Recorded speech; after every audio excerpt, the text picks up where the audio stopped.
Chaque émotion, chaque expérience que vous traversez dans votre vie, c'est, après tout, votre création. Si seulement vous pouviez être conscient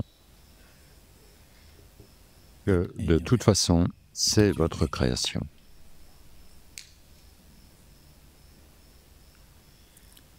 Vous choisiriez définitivement la façon d'être la plus douce.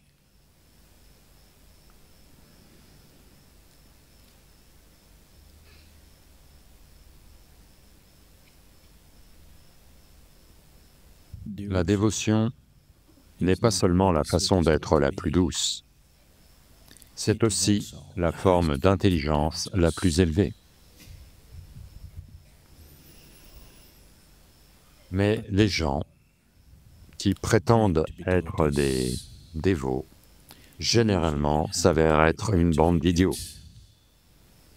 Donc, les gens qui pensent qu'ils sont intelligents s'efforcent toujours de rester loin de toute forme de dévotion.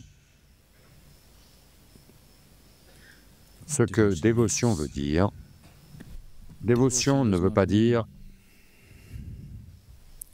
aller au temple, à la mosquée ou à l'église et faire une forme particulière de rituel.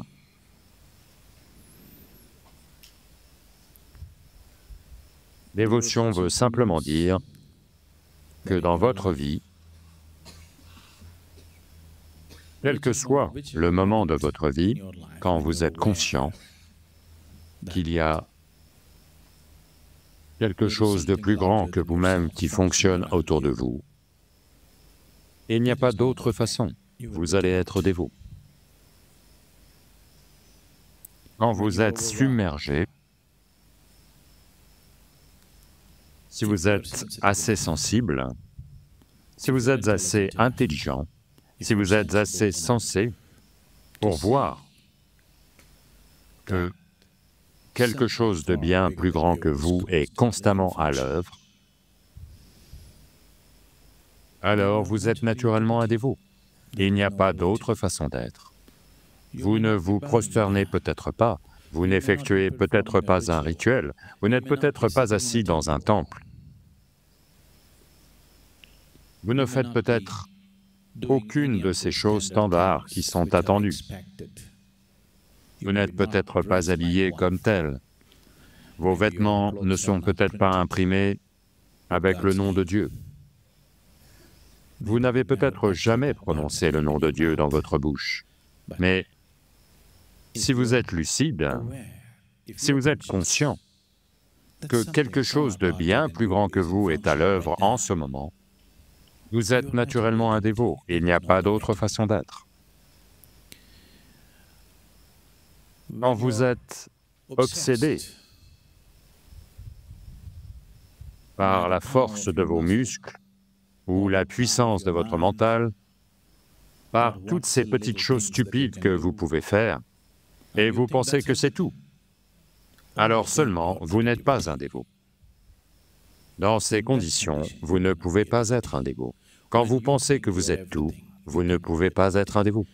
Quand vous voyez la réalité de la vie, que vous êtes juste un petit événement ici, et que quelque chose de bien plus grand que vous est toujours à l'œuvre, si vous en êtes conscient, si celui-ci est une réalité vivante pour vous, vous êtes toujours un dévot.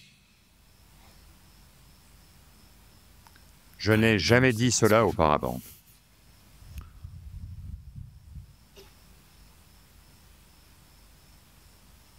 J'hésite à le dire, parce que le mot va se répandre et ruiner ma réputation. Je suis un dévot. Oh allez, Sadhguru, vous, un dévot, vous êtes arrogant.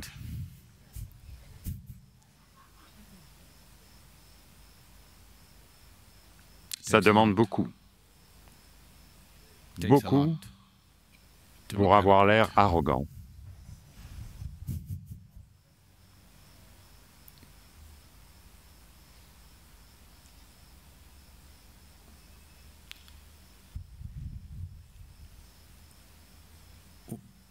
Quel genre de dévot êtes-vous? Oh, vous devez être un dévot de Shiva. Shiva est mon partenaire.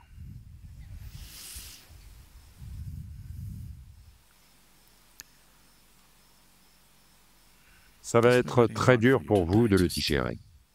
Je vous suis dévoué. Que vous compreniez ça ou non, c'est très difficile à comprendre.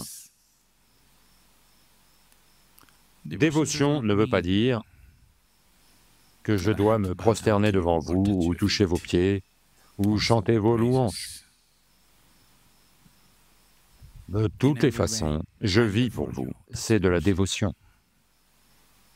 J'ai pris cette naissance même pour faire que cela ait lieu pour vous, et c'est de la dévotion.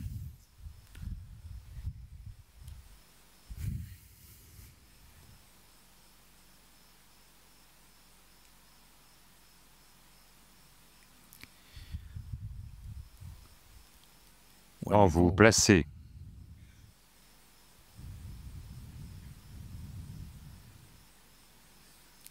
le bien-être de quelqu'un au-dessus du vôtre, c'est de la dévotion.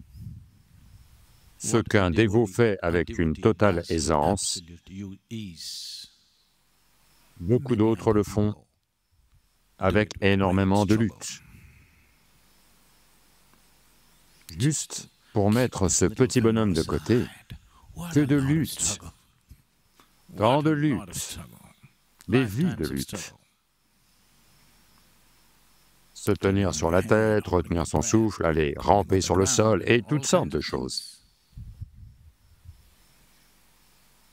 La dévotion est juste une façon simple, douce, belle, de juste se mettre de côté.